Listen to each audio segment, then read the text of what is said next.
Hoy tengo el placer de presentaros la entrevista realizada a David Vargas. David es especialista en psiconeuroinmunología clínica, es cofundador de Regenera, donde imparte cursos de psiconeuroinmunología clínica y evidencia científica, coautor del libro Paleotraining, y actualmente está a punto de terminar y de sacar a la venta un libro basado en la psiconeuroinmunología clínica y la salud basada en la evolución. Por mi parte, pues desearte que te guste esta entrevista y te invito a que te suscribas a mi canal de YouTube y a mi newsletter de forma gratuita a través de mi página web www.joaquinlamora.com. Gracias. Hola, bienvenidos una vez más a mi programa, Las Conversaciones de Joaquín Lamora, a mi canal Pautas de Curación. Hoy tengo el privilegio de estar con David Vargas. Con él hablaremos del estrés. David, ¿qué tal? Buenos días. Buenos días. Vale, David, a ver, antes de nada, porque creo que todos alguna vez hemos tenido estrés, pero lo hemos sentido, pero no sé si explicarlo lo comprenderíamos. Para ti, ¿qué sería el estrés? El estrés, desde un punto de vista de neurofisiología, es algo absolutamente natural y necesario por el cuerpo humano y por, en definitiva, los animales, ¿no? El estrés bueno, o el estrés fisiológico, o el estrés que deberíamos sentir de forma habitual en nuestras carnes, ¿no? Es aquel que tiene que ver con la detección de una carencia que nos genera un movimiento. Lo voy a desarrollar un poco más,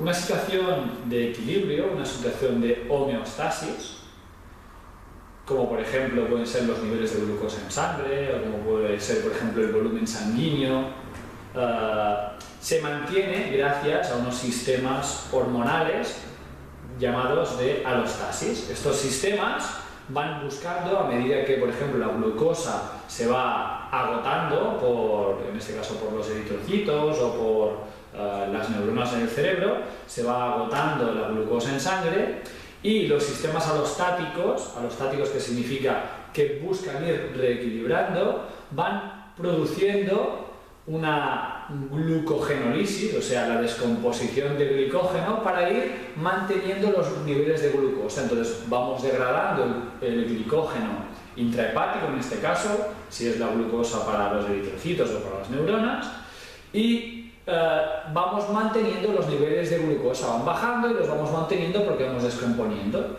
Eso es una situación de equilibrio gracias a los sistemas de alostasis que mantienen ese equilibrio, pero en un momento dado se agota el glicógeno intrahepático y ya no se recuperan los niveles de glucosa. En ese momento, las neuronas que informan del estado sistémico del cuerpo, que son las neuronas tipo C o los interoceptores, informan al cerebro que, cuidado, falta glucosa en sangre para dar de comer a los eritrocitos, para dar de comer a las neuronas. Y eso activará los ejes de estrés en nuestro cerebro, los ejes de estrés fisiológicos, que inducirán un cambio de comportamiento. Por ejemplo, si estás sentado y no tienes hambre, inducirá un cambio de comportamiento que en ese caso será hambre. Y la sensación hambre es un estrés fisiológico que induce una búsqueda. ¿Y cuál será la búsqueda? Buscar comida. Consigo comida, la ingiero, se apagan los ejes de estrés, se activan los ejes de satisfacción, la leptina, que después hablaremos. Se activa la leptina, satisfacción, placer. Entonces, lo que se ha visto es que, contrariamente a lo que se cree convencionalmente, es necesario un poco de estrés para poder sentir satisfacción. La pérdida de la capacidad de detectar el estrés fisiológico disminuye la capacidad de sentir satisfacción, bienestar o felicidad. Es el estrés fisiológico que durante millones de años han conocido y conocen nuestro sistema neurofisiológico, tanto seres humanos como animales. Por tanto, el estrés en sí es un mecanismo que necesitamos para vivir, ¿no? Por supuesto, el estrés es la herramienta para que nuestro sistema nervioso diga: hey, tengo que hacer algo al respecto. Un cambio de comportamiento. Sí, es imprescindible que delante de una situación de estrés fisiológico, por ejemplo, en este caso bioquímico, como el que hemos hablado, haya un cambio de comportamiento. Pero también cuando se trata de estrés, no bajada de glucosa, no disminución del volumen sanguíneo, sino estrés emocional, también debe haber un cambio de comportamiento, que esa es una de las claves de por qué nos enfermamos o no con el estrés. Vale, ahora iremos a este tema. Antes de ir a este tema, ¿qué estrés o qué tipos de estrés serían los fisiológicos para nosotros? Los fisiológicos serían principalmente aquellos que tienen que ver con bajada de los niveles de glucosa, de ATP, volumen sanguíneo, que tienen que ver principalmente con falta de comida, falta de bebida, también falta de sueño. Entonces, falta de descanso, entonces se activa los ejes que tienen que ver con la necesidad de dormir y entonces duermo. Es decir, todas aquellas señales que inducen un cambio de comportamiento necesitan una previa activación del sistema nervioso simpático. Todo lo que activa el sistema nervioso simpático se considera una reacción de estrés fisiológico. Ese es el bueno. Después, también, es el bioquímico. ¿Ok? Después también puede ser el estrés de necesidad de salvar la vida. En nuestros días, pues, la forma de que se active eso es: cruzo un paso de peatones, un coche no te ve y lo detectas y sales corriendo o te frenas. Eso es un estrés fisiológico. Y fíjate, induce un comportamiento físico. También puede ser un estrés fisiológico, por ejemplo, a una causa emocional. La muerte de un ser querido es un estrés. En ese caso, el comportamiento que induce puede ser llorar. Pero debe haber un comportamiento para pasar al siguiente nivel. Primero tengo un estímulo, que es bioquímico o una emoción, y después esa emoción o ese estímulo bioquímico debe ser interpretado en los núcleos cerebrales profundos, no en los núcleos más superficiales o el neocórtex, que tiene que ver con el raciocinio, sino con la parte profunda que tiene que ver con el análisis del estado interior, y se lleva a cabo una función, pues muerte de un ser querido, tristeza, lloro, y a partir de ahí empiezo a digerir y a partir de ahí empiezo a avanzar en el proceso de curación del estrés emocional. Pero fíjate, llorar es una reacción o un comportamiento físico. Cuando se bloquean los comportamientos físicos, cuando se bloquean los comportamientos, es el inicio del distrés o el estrés no fisiológico. Fíjate que si tú tuvieras una bajada de glucosa y no comieras, tendríamos un problema, ¿no? A nivel bioquímico es muy claro, pero a nivel emocional también. Si tú tuvieras la muerte de un ser querido y no hubiera una reacción, es el primer paso para que esa emoción se estanque y no avance en el proceso de digestión, llegando a una superación. No tiene por qué ser olvidar, no se va a olvidar jamás, ¿no? Pero sí se tiene que poner en un lugar en el que pueda vivir contigo esa pérdida sin que te dañe. Saberlo gestionar, ¿no? O adaptarte lo mejor posible sería. Sí, que quede dentro de tu sistema nervioso en el lugar que toca. Es decir, ahora se me ocurre pues un paralelismo, una metáfora que sería un gestor de correo electrónico, ¿no? Pues que no se quede en la bandeja de entrada, que no se quede ahí pendiente de salida, sino pues que entra, lo leo y lo almaceno en correos leídos y ya está, los correos importantes leídos, que queda ahí, pero ahí no está bloqueando el proceso. En ese sentido, antes lo hablábamos antes de grabar, ¿no? La palabra emoción que viene del emotion, del griego, significa motion, movimiento. Es decir, cualquier emoción, ya sea bioquímica o emocional, social, para entendernos, necesita un movimiento. Esa es la verdadera clave para que no se transforme en estrés malo, que haya una reacción. En el momento que no hay una reacción es cuando se empieza a alterar el proceso. En el libro de ¿Por qué las cebras no tienen úlceras? Sí. Explica que uno de los factores más importantes para que el estrés te perjudique o no es tanto el factor en estrés en sí, que es importante, sino también la respuesta a este estrés, ¿no? Es decir, la respuesta que tú tengas delante de este estrés será la que al final marcará si va por un camino de... aunque sea muy malo este estrés, por un camino de que no te afecte o que sí que te afecte a tu salud, ¿no? Sí. De hecho, en la consulta yo veo habitualmente pacientes que han tenido un proceso emocional intenso y que por bloquear el proceso llegan a la consulta con síntomas digestivos, estomacales, síntomas a nivel del colon, de la etiqueta colon irritable, que me gustaría que después, si pudiéramos hablar un poco de las etiquetas, también el papel que juegan a nivel emocional y de posibilidad de curación, ¿no? Y vienen y me explican pues que tuvieron X proceso en el trabajo y les pregunto, ¿y qué hiciste? Mi pregunta es, ¿qué hiciste? ¿No? Y bueno, ¿qué hice? Aguantar. Aguantar justo es lo único que no es una acción.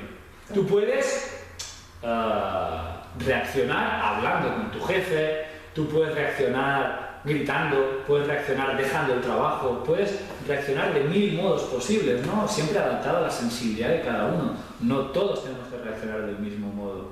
Pero aguantar y callar no es hacer nada. No es agachar la cabeza y empezar a enfermar. Claro, es una respuesta que está muy afianzada en la sociedad actual, ¿no? El victimismo, ¿no? La culpa es de los demás y yo no hago nada para cambiarlo, ¿no? Es un poco... No sé si son dos cosas diferentes, aunque estoy de acuerdo con lo que dices. Yo me refiero más a también muy social, y no sé si cultural, o incluso la influencia de la religión católica en nuestra sociedad, ¿no? El hecho de callar, agachar la cabeza, no hacer ruido, ¿sabes? Parece que esté mal visto expresar algún sentimiento. Es mejor callar y agachar la cabeza. No tanto en ese sentido buscar ser una víctima, sino yo tengo muchos pacientes y conozco mucha gente que al contrario tiene una capacidad de sufrimiento brutal y que no se quejan, ¿no? Y que justo por no quejarse no hacen nada para que no digan que yo dije, o para que no parezca que yo, o que no falte el respeto, no ser políticamente correcto. ¿Qué pensarán los demás? ¿Qué pensarán los demás? Eso mucho. Por supuesto lo que dices tú también, ¿no? Pero en este sentido me refería a esto. Incluso, te voy a decir más. Recuerdo una paciente que vino a mi consulta por un problema, en este caso era de cervicales, de dolor cervical, que la emoción que había bloqueado era alegría. Era la madre de una chica que se había quedado embarazada, a la vez que a la consuegra, es decir, a la madre del marido de su hija, le habían diagnosticado cáncer. Y entonces las consuegras tenían muy buena relación. Y como coincidió en el tiempo el hecho de el diagnóstico de cáncer de la consuegra y la alegría del embarazo de la hija, bloqueó la alegría, porque parecía que estaba faltando el respeto a la consuegra si se ponía demasiado contenta, ¿no? Y ese bloqueo de la alegría le provocó una contractura. los deberes fueron sencillos. Entiendo que el proceso que le está pasando a tu consuegra es durísimo, entiendo que es un proceso que necesita ser respetado y comprendido y acompañado, pero la alegría que yo siento porque mi hija va a ser madre y yo voy a ser abuela también necesita su espacio y necesita su reacción y necesita celebrarlo. Y los deberes fue: celebra el embarazo de tu hija. Celebraron el embarazo de su hija y se le fue la contractura. Genial. Yo lo que digo es, no hay emociones buenas o malas. Las emociones entran, deben ser interpretadas, necesitan una acción después de esa interpretación y a partir de ahí empiezan a ser digeridas y pueden ser, pues, almacenadas o evacuadas, ¿no? Claro. Si Sí. Y pondré un ejemplo, como tú dices, que me pasa a mí, muchas veces. Estoy con mi pareja, con mis amigos y me siento de una manera y me preguntan: ¿estás enfadado? Y te sale: no estoy enfadado. ¡Oh, eso es buenísimo! Claro, dices: no, pues sí que lo estoy, ¿no? Sí. A veces socialmente tendemos a reprimir emociones. ¿Y qué te pasa cuando dices no estoy enfadado? Aún me enfado más. Exacto. Sí.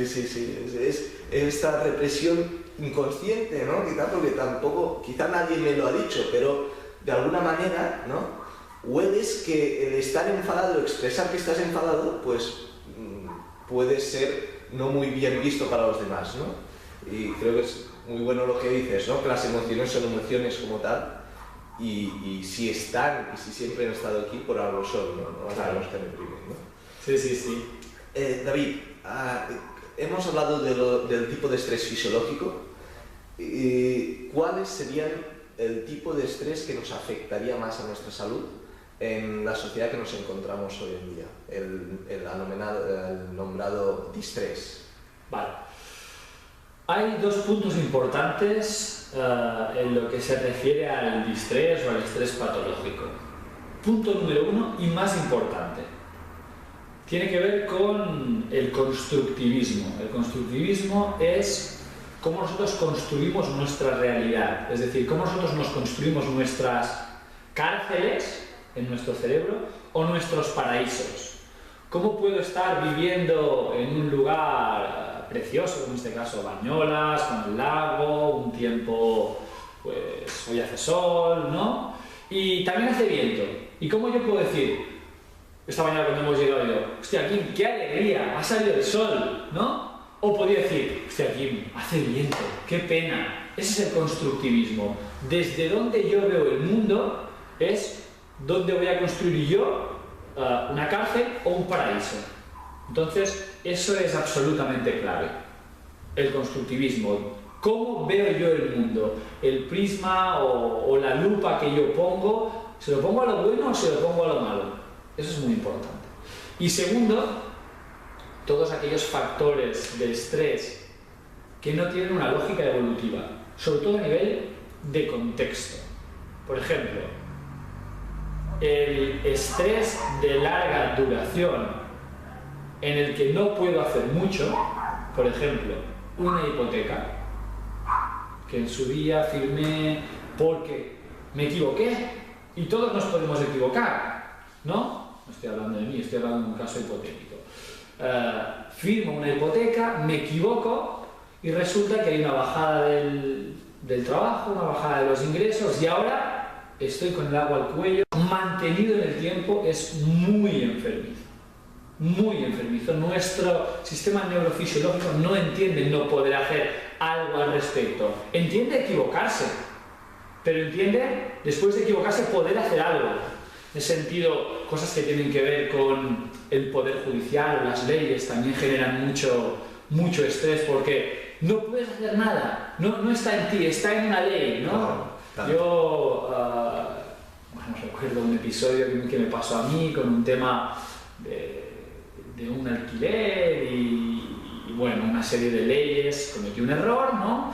Y por ese error tuve que callar, aguantar y no podía hacer nada. Yo decía, pero decidme que haga algo, decidme cómo tengo que pagar este error y lo haré, ¿no? Pero no me tengáis aquí en ascuas.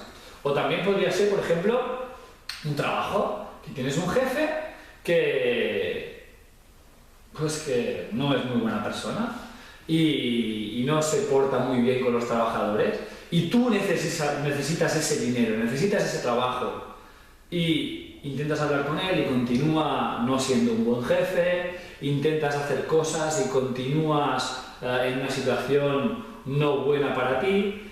Esa situación de estrés mantenido es muy patológica. Quiero decir que siempre tenemos algo que hacer, aunque ese algo sea muy pequeño y tenga que ver conmigo, aunque tenga que ver con cambiar mi visión de, por ejemplo, dentro de mí cuando veo al jefe verlo con una nariz de payaso. Eso bajaría la sensación de estrés en el trabajo. Pero bueno, vamos a no ir a esos matices, sino a hablar a grosso modo. Esas situaciones en las que yo puedo hacer muy poco porque la situación de presión depende del exterior, eso es lo enfermizo. Otra que se me ocurre también es, por ejemplo, muy habitual, esa es de las difíciles. Mujer o hombre que sus padres son mayores, 90 años y desarrollan Alzheimer, por ejemplo, y lo tienen que tener en casa o en una residencia. Ahí el no poder hacer nada mantenido en el tiempo es durísimo. Eso es muy enfermizo. Eso es un distrés importante. La impotencia, ¿no? No poder hacer nada, es que esa es la base. Yo puedo hacer algo, dime qué puedo hacer, lo haré. ¿Qué tengo que hacer? ¿Tengo que recorrer 5.000 kilómetros andando para que se acabe este proceso del modo que tenga que ser? Porque claro, también ahí está la ambivalencia de lleva 5 años con Alzheimer, no me conoce. Por un lado deseo que esto se acabe por su bien y por nuestro bien, y por el otro lado no puedo jamás desear que muera, ¿no? Esa ambivalencia. Pero decidme algo que pueda hacer. Claro. Y como no puedo hacer nada, eso enferma muchísimo. Lo que estábamos hablando antes, que la respuesta al estrés es fundamental, ¿no? Si no hay respuesta, entonces te frena, ¿no? En aquella posición y no te deja... Sí, en esos casos, no sé si ya tocaría hablar de soluciones, pero en esos casos hay que buscar estrategias creativas poco convencionales o poco relacionadas con el neocórtex o con el raciocinio. Por ejemplo, lo que te he explicado de un ejercicio de visualización en el que le construyo una nariz de payaso al jefe. O tuve una paciente no hace mucho que el ambiente de trabajo era súper estresante por los ordenadores, los colores de la pared, era como una especie de zulo. Y lo que hicimos fue construir su paraíso dentro de ese zulo, con unos ejercicios de visualización, construimos una serie de trucos y, por ejemplo, entre otras cosas, pusimos unos enlaces, unos anclajes, como en ese caso fue una foto de la naturaleza o otras pequeñas cositas para que esos pequeños anclajes hicieran que la cárcel no fuera tan cárcel. Pero bueno, eso ya son trucos más terapéuticos. No. David, algunas veces me encuentro clientes que me voy al primer factor que has hablado del estrés patológico, el constructivismo, ¿no? Sí. ¿Cuáles crees tú que son los factores que hacen que se produzca este constructivismo de que una persona hoy, que hace un sol maravilloso, hace un día muy chulo, como tú bien dices, estamos rodeados de naturaleza, ¿no? Pero se fija en que hace mucho viento? Porque muchas veces me encuentro y digo, oye, fíjate en lo positivo, pero no se fijan, aún más se fijan en lo negativo. ¿Cuáles crees que pueden ser los factores que hacen que esta persona se enclaje en estos factores? Yo te voy a decir algunos y después también a ver qué piensas tú, ¿no? Sí. La cultura occidental tiene mucho que ver con la competencia. Y esa competencia básicamente tiene que ver con la necesidad de buscar. Yo resumo el sistema de la búsqueda de un modo sano con lo siguiente. El sistema de la búsqueda tiene que ver con buscar y encontrar. Entonces, lo podríamos llamar sistema de la búsqueda / satisfacción, ¿no?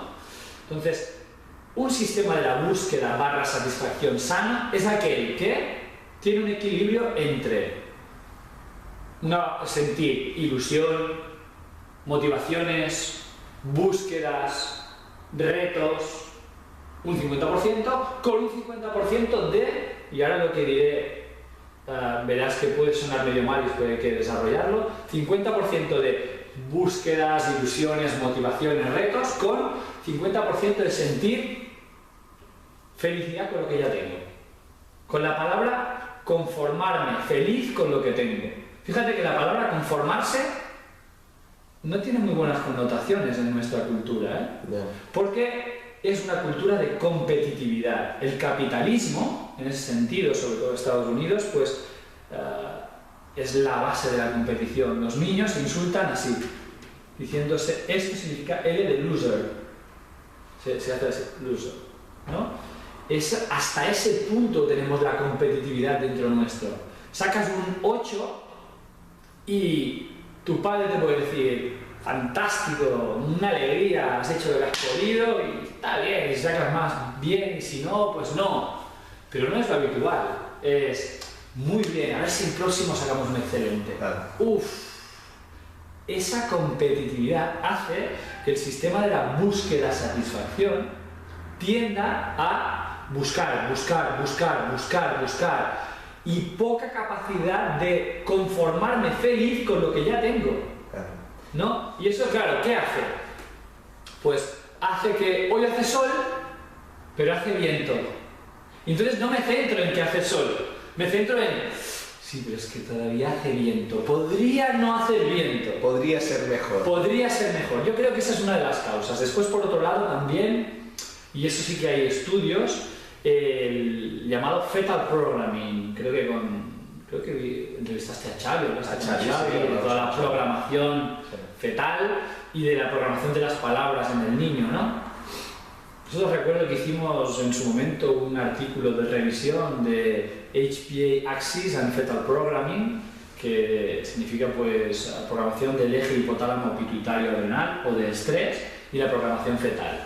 Y lo que se veía era cómo situaciones de activación del sistema nervioso simpático en la madre hacía que en el bebé las señales que llegaban era como de peligro, y eso lo que le está enseñando al feto a nivel hormonal es que cuando salga se va a encontrar un ambiente súper hostil, o sea que va a generar unos circuitos de supervivencia mucho más potentes. Esos circuitos de supervivencia, desgraciadamente, lo que significa es que cuando haga un día con sol y viento, la supervivencia es mirar, oye, si hace sol pero hace viento, cuidado, porque la supervivencia es cuidado. Como teníamos un profesor que tú lo conoces, Bernardo Ortín,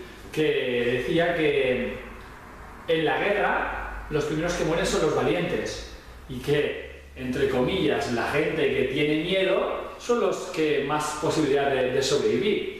Yo, que soy así muy tirado para adelante, iría a una guerra y moriría el primero, porque venga, para adelante, muerto.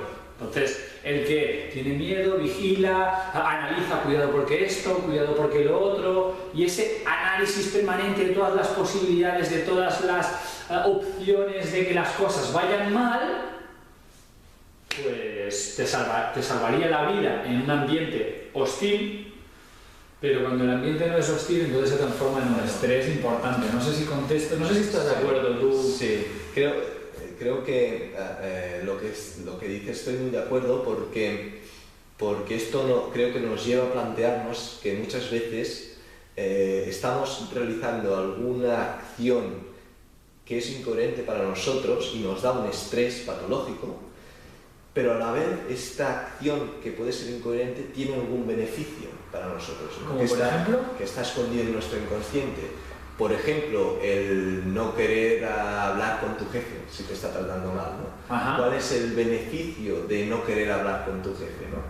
¿Qué puede pasar, ¿no? En tu inconsciente? Seguramente en el imaginario, porque después lo pones en la realidad y no hay ningún problema. ¿O qué problema puede haber de decirle a tu amigo, pues, oye, creo que esto que has hecho pues no está bien, ¿no? ¿Por qué no lo haces, no? O hablar con tu pareja, ¿no? sobre algún tema, ¿no? Esos beneficios tienen que ver mucho con el potencial de las palabras y las emociones en la infancia. Por ejemplo, no hagas ruido, ¿sí? Entonces el beneficio de no hacer ruido es que estarán contentos. Entonces llega el adulto, tengo un problema y no hago ruido, para que continúen estando contentos otros. Claro. ¿No? Claro.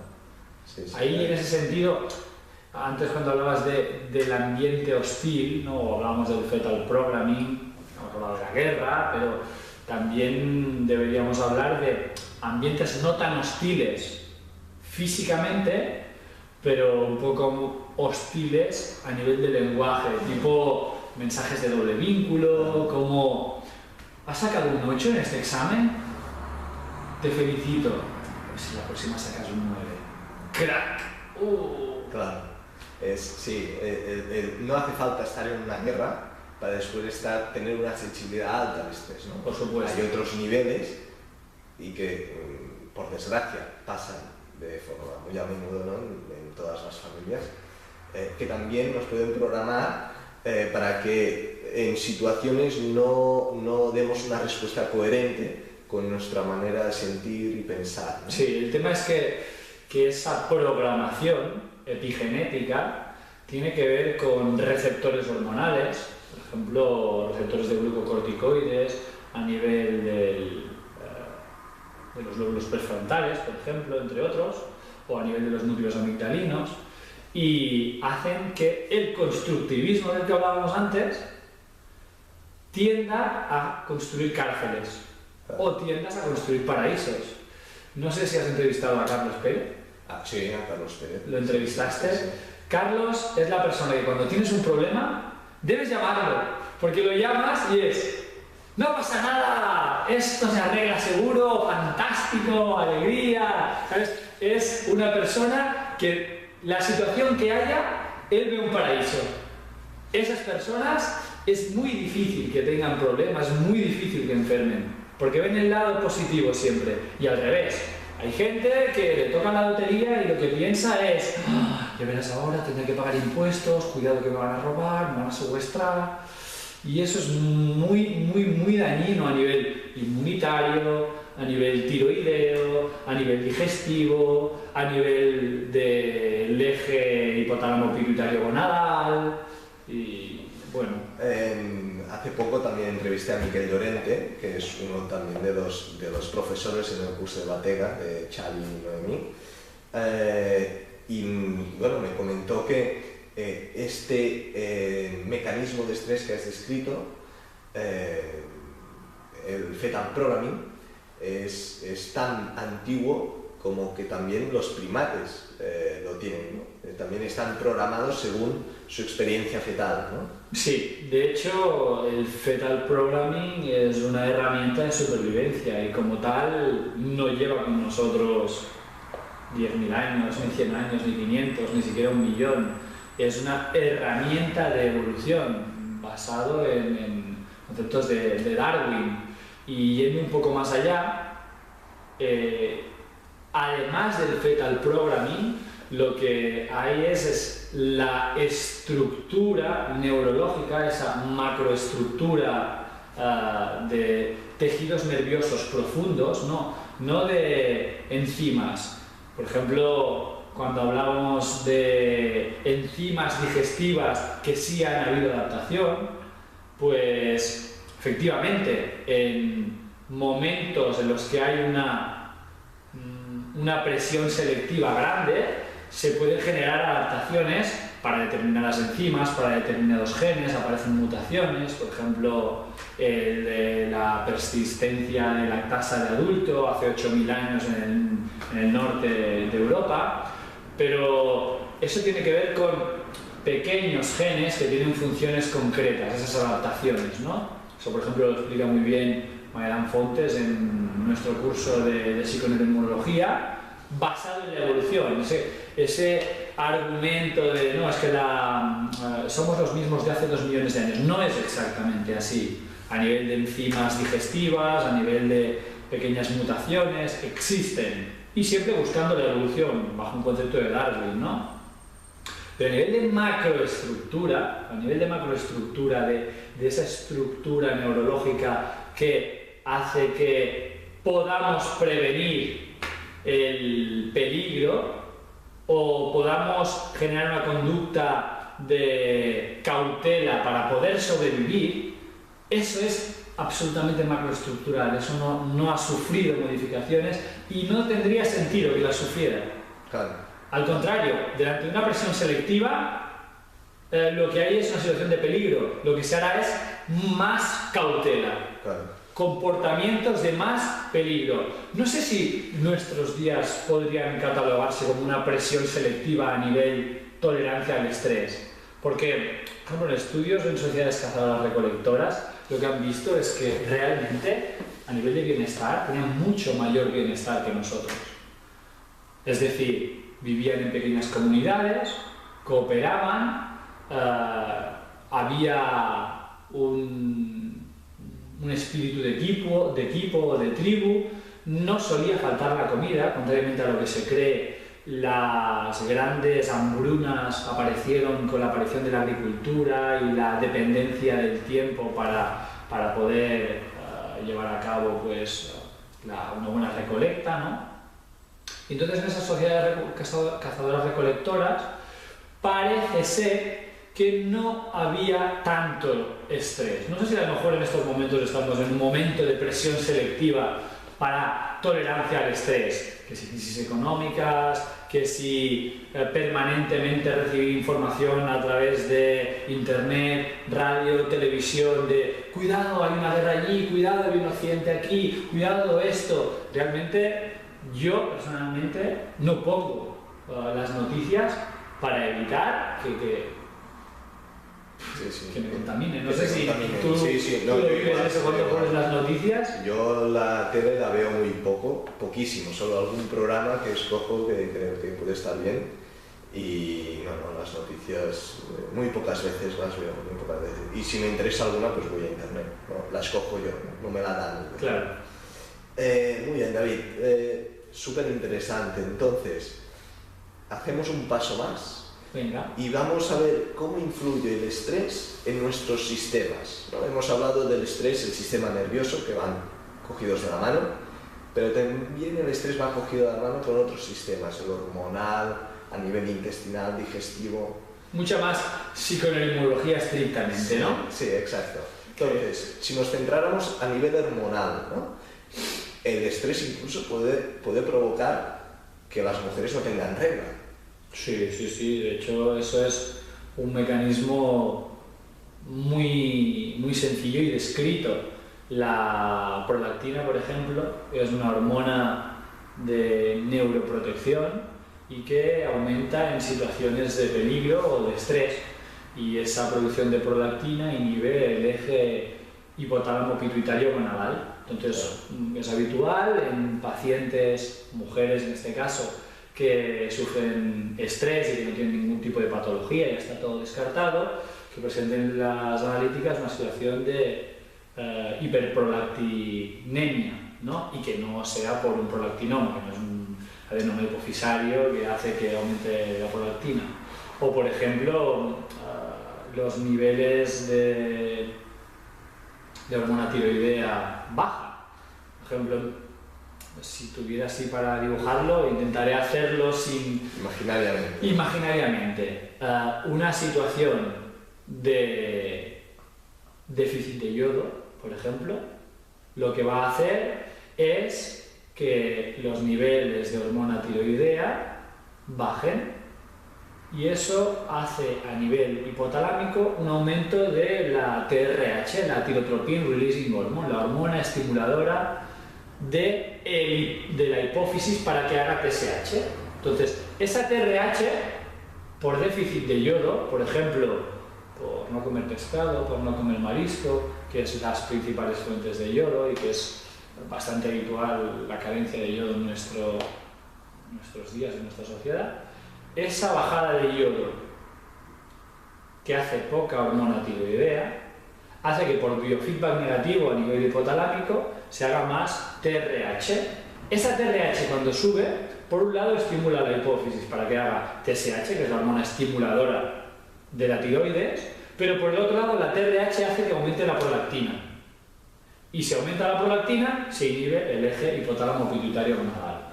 Muy habitual también que haya entonces situaciones de hipotiroidismo subclínico por déficit de yodo o por estrés mantenido también, que provoquen una situación de hiperprolactinemia y que se apague el eje hipotálamo pituitario gonadal. Claro, y algunas es muy interesante porque algunas personas pensarán que esto es magia, pero es que la anatomía nos lo corrobora, ¿no? La fisiología. Y la fisiología, tú coges el Guyton, exacto, que es el libro de fisiología por antonomasia, que va, no sé, por la 17ª edición, o no sé, y se te lo describes. Este mecanismo está descrito. Aumenta la TRH, aumenta la prolactina, se apaga la función menstrual. Después está desórdenes más subclínicos todavía, en los que no hay una hiperprolactinemia, continúa habiendo un ciclo menstrual, pero no se estimula la LH y la FSH suficientemente para que el óvulo en el proceso de maduración antes de ser fecundado sea suficientemente fuerte, y entonces tenemos un óvulo débil y problemas de fertilidad. Lo vuelvo a explicar para que se entienda, ¿sí? Tienes una situación de estrés que hace que se inhiba ligeramente el pulso de gonadotropina. A nivel del hipotálamo hay una hormona, hay un centro, concretamente en el núcleo arcuatus y parcialmente en el núcleo preóptico, en el hipotálamo, hay una zona que es el núcleo regulador del pulso de gonadotropina. La gonadotropina es la hormona que estimula la hipófisis para la producción de hormona luteinizante y hormona folículo estimulante. Estas dos hormonas irán al ovario y conjuntamente estimularán los folículos para que sea escogido uno de ellos en una época fértil, más o menos. Una mujer tiene entre 6 y 12 folículos que se estimulan en la primera fase del ciclo, se escoge uno de ellos, y de esos la hormona luteinizante, juntamente con los estrógenos, van a hacer que se haga una maduración suficiente del óvulo. Si hay una buena liberación de LH, el óvulo madura suficientemente. Si hay una liberación de LH insuficiente, el óvulo no madura suficientemente. Lo mismo con la FSH. Si no hay suficiente FSH, no se hace suficientes estrógenos y el óvulo no madura suficientemente. Es como una especie de orquesta que juntos hacen que el óvulo madure suficientemente como para, cuando se desprenda, sea un óvulo fuerte, vital, que después en su camino hacia el útero pueda ser fecundado. Entonces, muchas veces, de un modo mucho más subclínico que el anterior, porque al final, cuando hay una hiperprolactinemia, eso el propio ginecólogo lo va a decir, ¿no? Pues esto puede ser que sea estrés, o habría que descartar que no haya un adenoma hipofisario, por ejemplo, ¿no? Pero mucho más subclínico es, no hay unos niveles de prolactina altos, pero la LH y la FSH no son suficientemente fuertes el eje hipotálamo pituitario gonadal no es suficientemente fuerte como para hacer un óvulo vital y que después el espermatozoide lo pueda fecundar. Y entonces, problemas de fertilidad. Eso es bastante habitual. Y desde un punto de vista de neurofisiología, es muy lógico. Cuando tú estás en supervivencia, no debes de dirigir energía a reproducirte. Claro. Muy interesante, David. Y a nivel intestinal, uno de los efectos, y que ya es suficientemente importante, es la, vamos a decirlo, no sé si degradación de la flora intestinal cuando estamos estresados. Y esto puede conllevar, pues, a partir de aquí, muchas patologías, ¿no? A día de hoy, nosotros hace que trabajamos con el tema de la microbiota y la flora bacteriana, tú lo sabes, 10 años hace que estamos utilizando esta estrategia terapéutica con muy buenos resultados, ¿no?, en nuestros pacientes, pero a día de hoy la ciencia está así, con el tema de la microbiota. Creo que aquí en el Hospital Josep Trueta de Gerona hay un departamento específico de estudio de microbiota, cada vez hay más artículos y estudios científicos de intervención y de fisiología respecto a la microbiota y efectivamente el estrés daña ciertas bacterias, que es el primer paso para que esa microbiota se desordene y empiece una cascada de problemas brutales. Yo la microbiota la explico a mis pacientes como un ecosistema de microorganismos y hago una metáfora o un paralelismo con un bosque. Un bosque es un ecosistema que por sí mismo se mantiene. No necesitamos regar el bosque, no necesitamos estar cortando las hierbas del bosque, él mismo se mantiene, ¿no? Si por lo que sea se cortaran los árboles, empezarían a proliferar ciertas plantas, empezarían a proliferar ciertas larvas, empezarían a proliferar insectos, ¿no? Entonces se altera el ecosistema y eso hará que empiecen patologías a todos los niveles. Pues a nivel de microorganismos, en la barriga lo mismo. Si falta una serie de bacterias por estrés mantenido, se produce lo que se llama disbiosis, desequilibrio de bacterias, proliferan esas larvas, proliferan esas hierbas, que harán que cuando yo tengo que digerir nutrientes, no gestione bien ciertos oligosacáridos, ciertos disacáridos y que me den fermentación, que me den hinchazón abdominal, pudiendo dar lugar a la etiqueta colon irritable. Eso a nivel de microbiota, pero es que hay algo también que está muy al alza, que es el tema de la hipocloridria. Conoces la hipocloridria, ¿no? El déficit de producción de ácido clorhídrico a nivel del estómago. Si no hay ese ácido clorhídrico, no vamos a poder tener una buena digestión de las proteínas, las grasas y los carbohidratos entre estómago y duodeno, y eso provocará fermentación, alteración del pH, disbiosis, desequilibrio de la flora bacteriana, sobrecrecimiento de bacterias que no tocan y muerte de bacterias que sí que tocarían. Eso solo con una situación de estrés mantenido, el sistema nervioso simpático, a través del nervio vago, inhibe la producción de ácido clorhídrico. Es sencillo, el nervio vago es principalmente parasimpático, aunque también tiene fibras simpáticas, pero es principalmente parasimpático. Y necesitamos estar tranquilos para poder sentir hambre. ¿Cómo siento, para poder sentir hambre, para poder producir ácido clorhídrico? Siento hambre, estoy tranquilo. Siento hambre, nervio vago, ácido clorhídrico, activación de enzimas, regulación de la microbiota, etcétera, etcétera. Una buena función digestiva.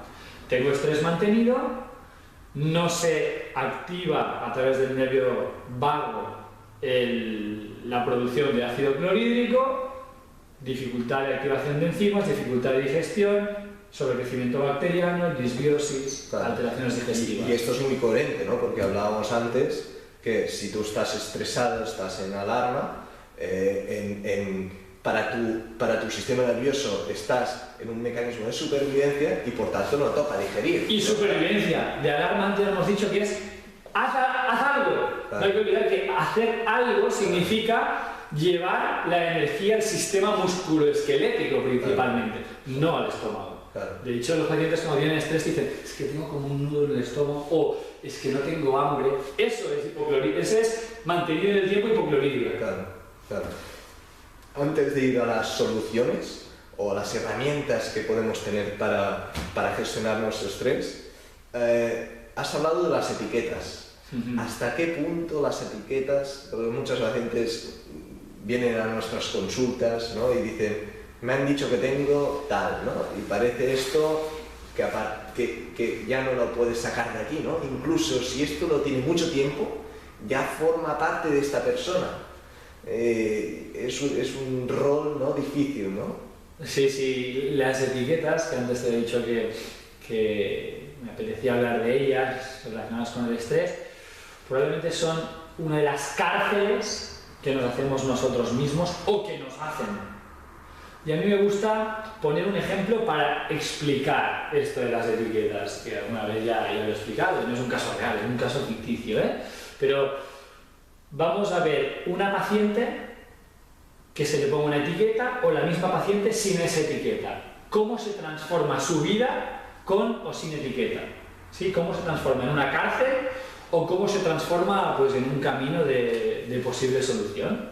Creo que alguna vez ya te he contado este ejemplo y si no, bueno, lo hacemos. Paciente, mujer de 47 años, ¿sí? Llega a la consulta del terapeuta. El terapeuta en este caso, vamos a decir que es un terapeuta que tiene muy poco tiempo por visita. Podría ser, por ejemplo, mi compañero y amigo Paris, ¿no? Que es médico de cabecera y que él tiene muchos conocimientos y que tiene muchas ganas de ayudar. En este sentido, rompo una lanza a favor de los médicos y en contra del sistema que muchas veces les impide trabajar como a ellos les gustaría, ¿no? Y recibe la paciente Pepita, de 47 años, es su visita número 27 de la mañana, tiene 5 minutos por visita. Entonces le dice, pues es que, ¿qué le pasa? Dice, doctor, tengo mucho dolor en la zona cervical y tengo como una sobrecarga, a ver si usted me puede dar alguna cosa. Y París, que con toda la buena intención del mundo, pues quiere ayudarla, se mira su historial y ve que no hace mucho estuvo en la consulta porque también tenía problemas de dolores a nivel lumbar y ve que también tiene historial de dolor a nivel de rodillas, ¿no? Y entonces piensa, dolores generalizados. Y entonces le empieza a preguntar, a ver si puede ser que piensa dentro de su cabeza, déjeme usted que palpemos. Entonces palpa los puntos, ¿no? Y ve que hay pues los puntos de Travers-Simons, que de hoy por suerte ya no están incluidos dentro de los criterios diagnósticos de la etiqueta que voy a decir, pero bueno, vamos a ver como si sí, ¿no? 11 de 18 puntos le han salido positivos. Y entonces ya lleva 4 minutos de visita, o 5, ya el tiempo no le da para más. Entonces dice, ¿tiene usted también problemas gastrointestinales? Sí, doctor, a veces tengo un estreñimiento y después de golpe tengo una diarrea brutal. Colon irritable. Venga. Tengo 2, dolor, 11 y 18, tengo problemas gastrointestinales. El tiempo se va acabando y le dice, ¿tiene también problemas de dolor de cabeza, de cefaleas? Sí, tengo un dolor que si no me tomo algo, casi no pudiera salir de casa. ¿Y problemas de insomnio? ¿Qué tal duerme? Duermo fatal, me cuesta coger el sueño, me despierto. ¿Y está cansada también? Sí, estoy cansadísima. Voy, que casi me voy, arrastrando, ¿no? Y finalmente, ¿cómo está de ánimo? De ánimo, ¿cómo voy a estar, doctor? No tengo ganas de nada. Depresión. Entonces tenemos 6 criterios y la etiqueta, ¿cuál sería? Fibromialgia. Entonces cogemos y le ponemos a esa señora con esos 5 minutos, señora, usted lo que tiene es fibromialgia. Sello y le construimos su cárcel. Y en ese momento viene a su cabeza ideas como, fibromialgia. Eso es ese nombre que dicen que no se cura. Entra en internet, ve enfermedad crónica de que no tiene curación, de motivos desconocidos. caer sobre ella una losa, o le viene a la mente aquella vecina que tenía también diagnosticada fibromialgia y que siempre tiene tanto dolor y que siempre se queja tanto y que lo pasa tan mal, y la losa cada vez es más grande, y después se acuerda que hicieron en la maratón de TV3 un programa contra la fibromialgia. Imagínate, se han hecho una maratón, lo importante que es, y eso no tiene salvación, ¿no? Casi es como, bueno, vamos a llamar, no vamos a decir otros nombres, ¿no? Pero sí. Entonces ha caído una losa sobre sí y esa paciente acaba de construir con la etiqueta una cárcel que probablemente lo tendrá difícil para salir de ella, ¿no? Claro. La misma paciente va al mismo terapeuta, a París, pero no a su consulta de seguridad social, que, repito, es la víctima porque no tiene tiempo para más. Va a su consulta privada, que sí tiene tiempo, ¿sí? Y no es un tema de dinero ni de ganas de ayudar, es un tema de tiempo y de posibilidad. Entonces le dices que tengo estos síntomas, entonces el doctor le empieza a preguntar, ¿y desde cuándo tiene estos síntomas? Doctor, es que no lo sé, es que me duele tanto, es que también me duelen las lumbares, es que también me duelen las rodillas. Muy bien, y cuénteme cómo ha sido la evolución de estos síntomas, cómo han ido apareciendo, qué cosas ha hecho, dónde los ha tenido, etcétera, etcétera. Entonces, haciendo un proceso diagnóstico correcto, metodológicamente, llega un momento en el que, ¿y desde cuándo, no? Es que no lo sé, doctor, que eso también lo hacen a veces los pacientes, ¿no? Hacen como... No, quiero que piense desde cuándo tiene estos síntomas. Dices, que no lo sé. A ver, intenta relacionarlo con algo, por ejemplo, con vacaciones.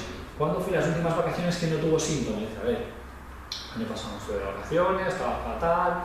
El otro sí fuimos de camping, pero ahí estaba muy mal. Y el otro estaba bien. El otro estuvimos en Italia y estaba bien. Vale, entonces, entre esas vacaciones y cuando, la Navidad, sí, puede ser que yo ya esa Navidad ya empezara a estar mal. Entre ese verano de Italia y la Navidad ya voy a empezar a estar mal. Y hubo algún cambio en su vida que pudiera destacar, ya sea el cambio nutricional, o de casa, o laboral, o de vida, y hace así, se queda pensando y de golpe... Somatic Cue cambia su cara y dice, bueno, sí, ese otoño mi marido sufrió un infarto cerebral y quedó hemipléjico. Entonces el doctor le pregunta, ¿y cuándo pasó eso? ¿Qué significó eso para su vida? Pues imagínese, yo antes... Tenemos 2 hijos, yo trabajaba media jornada, mi marido trabajaba jornada entera y con eso pues teníamos pues, para pagar las cosas que tenemos que pagar y más o menos vivir bien, ¿no? Pero claro, ahora a raíz de la pensión de invalidez no nos llega, yo tengo que trabajar 10 horas y cuando llego a casa tenemos 2 hijos, uno de 15, la otra que tiene 11, tengo que estar pendiente de llevarlos aquí, llevarlos allí, pero encima cuando llego también tengo que ir a mi marido a cambiarse, vestirse, hacer la comida. Estoy desbordadísimo, no puedo más. ¿Y cree usted que eso puede tener alguna cosa que ver con su dolor, doctor? Perdón, señora, le dice el doctor. Dice, ¿usted qué cree? Si no puedo más, ¿cómo no me va a doler todo el cuerpo? Claro. Primer síntoma. Y aparte de eso, le pasa alguna cosa más. Dice, claro, al principio estaba tan cansada que llegaba al final del día, no sé si le ha pasado alguna vez, que llegaba tan cansada que no podía ni conciliar el sueño. Y entonces pues empecé a tener problemas de sueño, según los síntomas, y me dieron pues medicamentos para poder dormir. Y al principio me iban bien, pero después otra vez se me iba alterando y yo creo que ya ni con los medicamentos no duermo. Y de hecho, no sé usted qué piensa, pero creo que incluso me pueden haber alterado la barriga. Yo antes iba bien de vientre y ahora ya no. No sé si el estrés o no dormir o los medicamentos. Tercero, problemas gastrointestinales. Y claro, entonces, si no duerme bien, entiendo que se levantará fatigadísima, ¿no? ¿Cómo quiere que me levante? Si voy todo el día de culo y encima no duermo bien, es que me levanto y si no me tomo 3 cafés es que me arranco, estoy tan cansada, me duele tanto todo, cansancio, 4. Y estoy tan cansada y me duele tanto la cabeza, me levanto por la mañana y me duele tanto la cabeza de no dormir y del cansancio y toda la sobrecarga que llevo, 5, que no tengo ganas de nada. Me levanto por la mañana que no tengo ganas de nada. 6. Ánimo. Esa paciente, ¿qué le dice el doctor? No le dice, etiqueta, tiene pseudoanemia. ¿Qué le dice? Señora, usted tiene una sobrecarga sociofamiliar brutal. Vamos a ver cómo podemos hacer para descargarla de algún modo, un trabajador social o etcétera. A lo mejor ni siquiera podemos ayudarla, pero lo que no vamos a hacer es construirle una cárcel en su cerebro en forma de etiqueta y la vamos a dirigir efectivamente. Usted está mal por todo lo que le está pasando y a lo mejor hoy no podemos hacer nada, pero a lo mejor los hijos crecen y de aquí 5 años ella sabe que el motivo de sus problemas es ese y cuando ya tenga menos sobrecarga sociofamiliar ya no tiene la etiqueta o la cárcel y puede recuperarse y no al revés.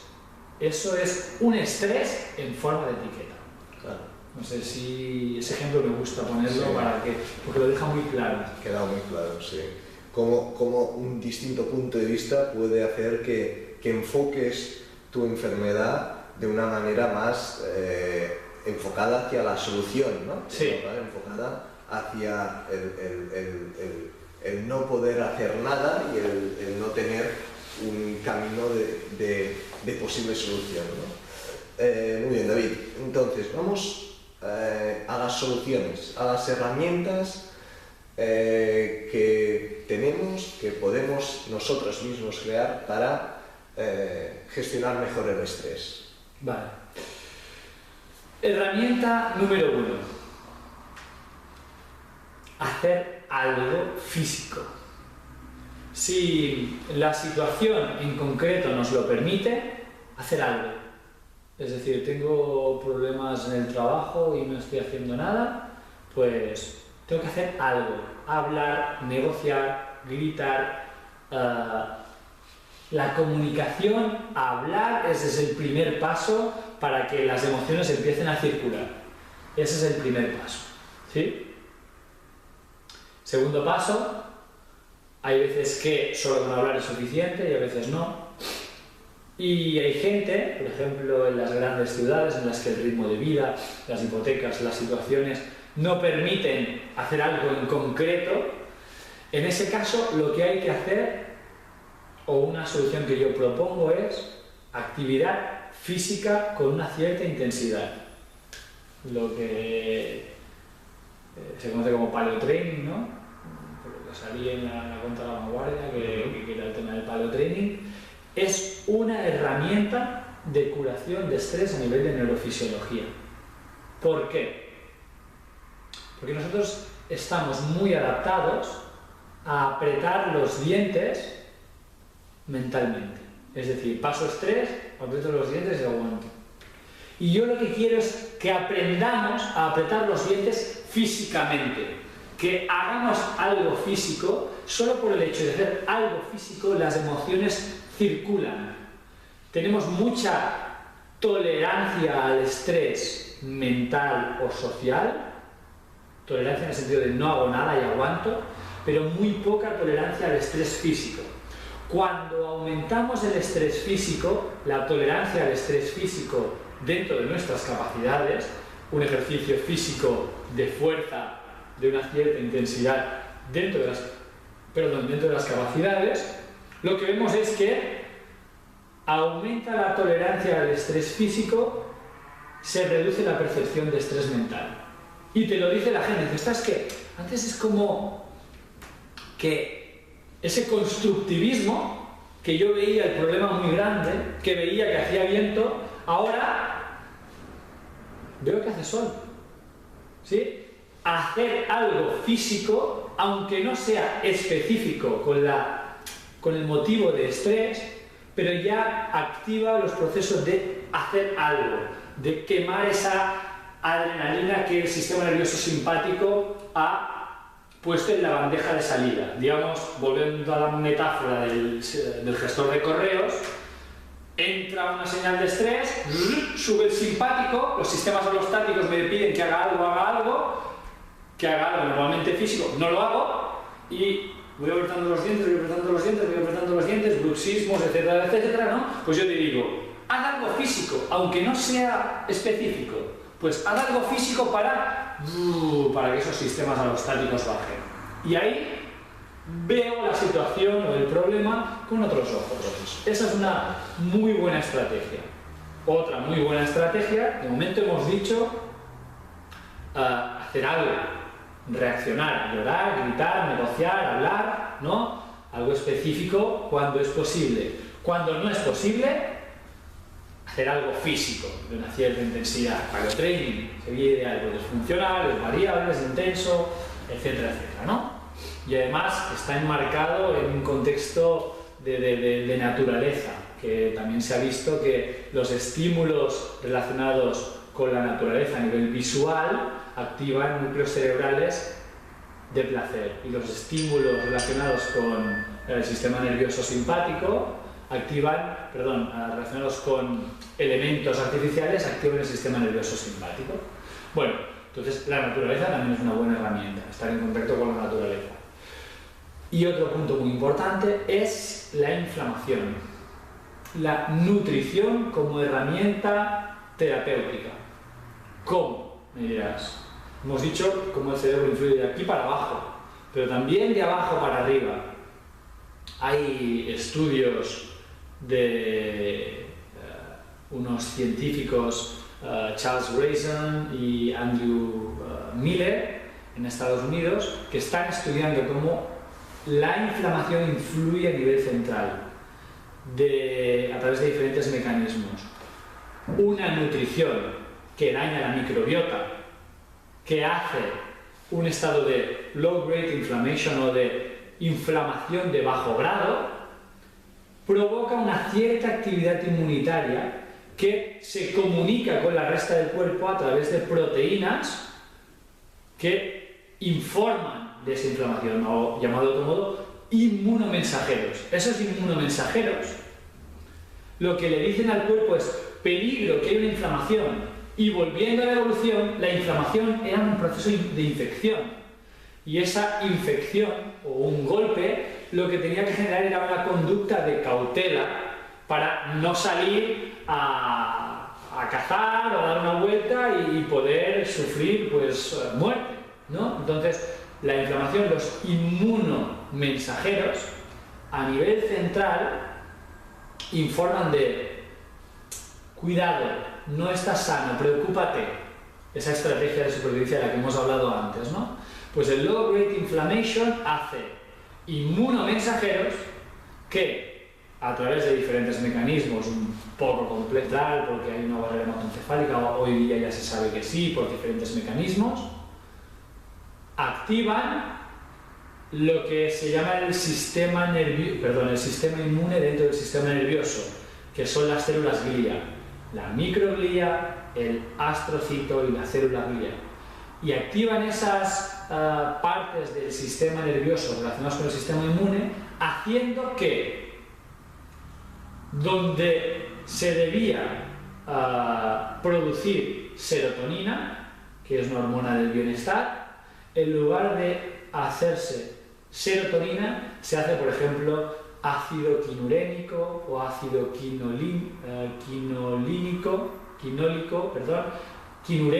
y ácido quinólico, y estos dos activan receptores NMDA que son receptores de peligro, es decir, los inmunomensajeros por un low grade inflammation informan a nivel central a las sustancias inmunoactivas del cerebro para que en lugar de hacer serotonina hagan sustancias de activación, sustancias de peligro. Entonces, estar inflamado, un estado de inflamación de bajo grado a nivel intestinal, genera activación de sistemas de preocupación o, dicho de otro modo, menos hormonas del bienestar, menos hormonas de la satisfacción, del placer, y más receptores de peligro, cuidado, dentro del cerebro. Y eso, si tienes una cultura o un constructivismo de preocuparte y todas las cosas que hemos ido hablando, hace que la tolerancia al estrés sea mucho menor. Entonces, haz algo respecto a las cosas que te pasen en la vida. Llora, grita, ríe, habla, negocia. Muévete con una cierta intensidad para de ese modo ese aumento de actividad del sistema nervioso simpático que tenga una bajada, ¿sí? Que se vaya acumulando, es como el vaso se va llenando de actividad simpática y que se vacíe, ¿no? A través de la actividad física con una cierta intensidad. Está en contacto con la naturaleza para que las señales que lleguen a tu cerebro sean de placer y desinflama tu cuerpo sistémicamente, desinflama tu aparato digestivo y con eso los inmunomensajeros, una señal de tranquilidad. Aparte de eso, yo personalmente recomiendo fervientemente que las personas tengan alguien que se dedique a la salud emocional a quien puedan recurrir.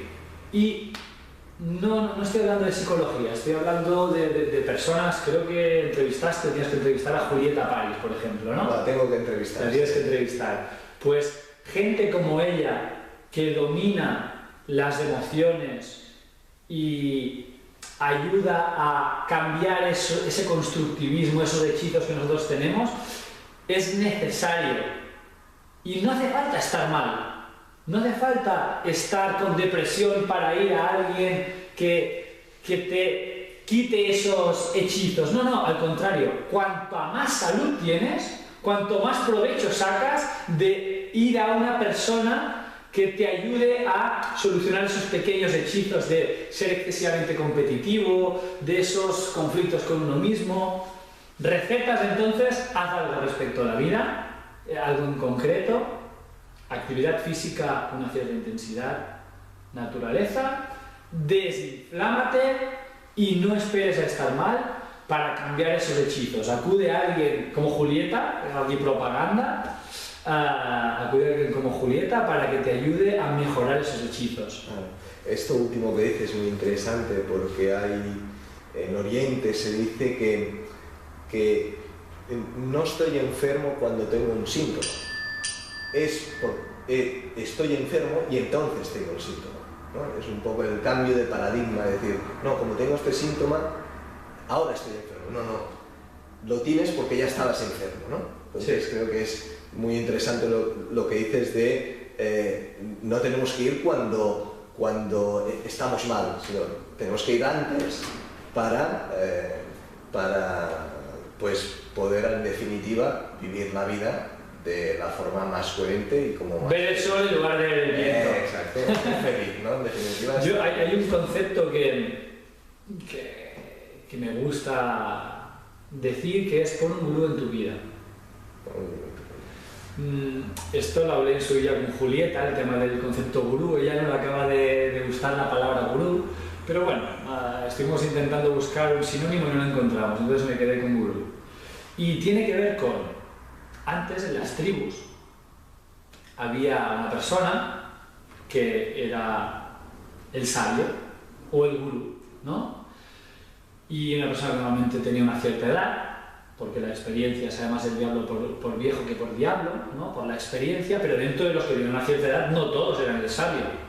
Era además unas ciertas capacidades de ayudar, de analizar.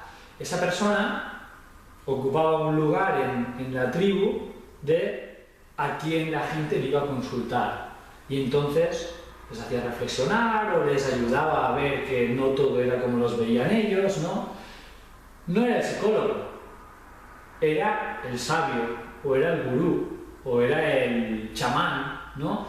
Y allí, cuando ellos tenían un problema, no pensaban en mierda, sino era, tengo esto, se lo presentaré al gurú, se lo presentaré al sabio. Y ya no se queda dentro.